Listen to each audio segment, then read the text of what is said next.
the last thing that I got as a extraordinary chidush, I think that is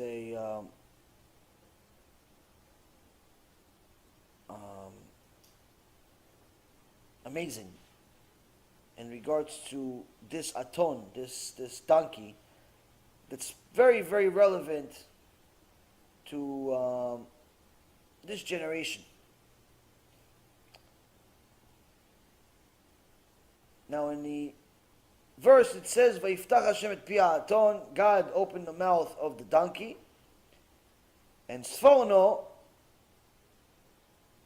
mentions that the David HaMelech in Psalm 51:17 says what we say before Tfilat Shmona Esrei, Hashem sfatai tiftach, upi yagid tiratecha.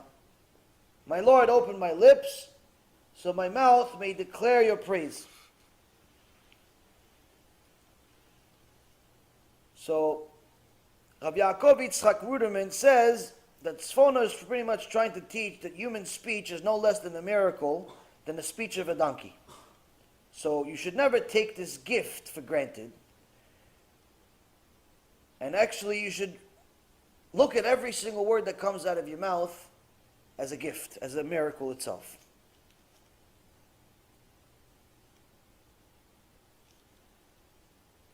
But the chidush on top of this is as follows. And I've told you guys this before, I believe. Rav Ovadia said that when people go against the Torah, obviously it's a sin. Now when people allow themselves to teach things that are against the Torah, obviously they're machtia rabim. When someone doesn't tell the truth, on the other hand, they're not necessarily causing people directly to sin, but still the Torah Kedosha says they bring a case against themselves. And we learn this from the Gemara Masechet Shabbat, page 54a, 54b, all the way to 56, talks about it. And it says that Hashem Yitbarach, before he destroyed the Bet HaMikdash, he decided that he's going to put he sent one of the angels, and he said, go write a taf. Inscribe a taf on the forehead of the tzaddikim. Go inscribe a taf on the head of the tzaddikim. Why? So the Malach HaMavet doesn't kill them. They're protection. But then Malach HaMavet showed up. Midat Adin. He said, oh Hashem, what are you doing? What are you doing? We're about to destroy everything. Why are you getting in the way? No. Tzaddikim. I can testify. These are tzaddikim. They follow the entire Torah. Tefillin, Rabbeinu Tam, Rashi, Netz, they wake up, they eat kosher, at home, outside, they check in the mashgiach, everything's good. Tzaddikim. Hashem says, I testify, that's tzaddikim. But then the Malach HaMavet takes out the card, the one card that kills it all. He says, if they're tzaddikim, why didn't they tell the Rashaim the truth? If they're such tzaddikim and they knew the truth, how come they didn't share it? How come they didn't fulfill the mitzvah of ocheach tochiach et amitecha? You must rebuke your brother. How can they be tzaddikim if they see that their brothers are running headfirst into the train because of Chilul Shabbat and murdering and so on and so forth? How can they be tzaddikim if they see their brothers and sisters sinning against you and they didn't say a word? Forget they said the bad things. They didn't say bad things, but they didn't say anything. And for the first and last time in history, Hashem changed the decree. He says, take off the writing, destroy them first. The Gemara says this is the first and last time that Hashem turned, in essence, what was supposed to be a good decree into a bad one. Why? They didn't rebuke.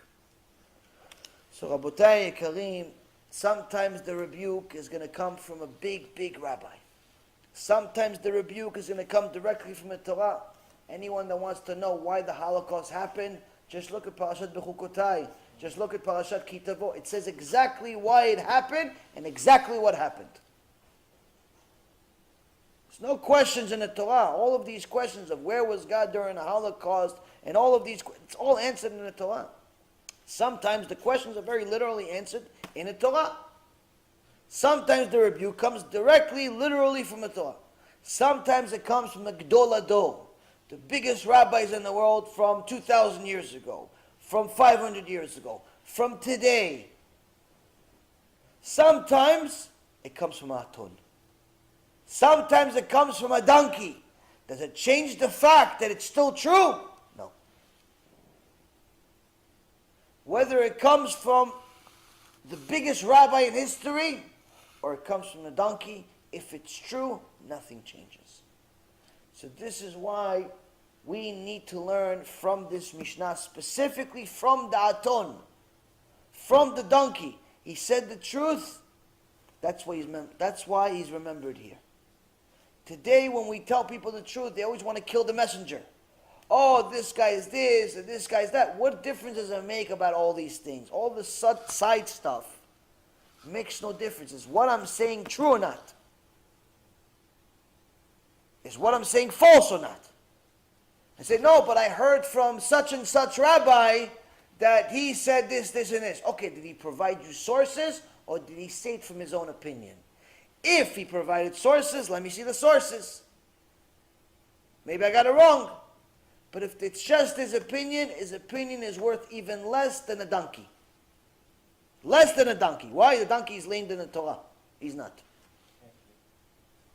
But if what I'm saying to you is a verse from the Torah, it's a verse from Halakha, it's irrelevant of what my history is, and who I am, and what my name is, or any of those things are, even if I was the donkey himself. Why? It's the truth. Stop focusing on the messenger. Focus on what's the message. That's what we learned by Yiftach Hashem et pi Aton. Hashem opened the Aton's mouth to tell you, listen, if what's coming out, true or not, doesn't matter where it's coming out from. If he says it, that means it's coming from Hashem.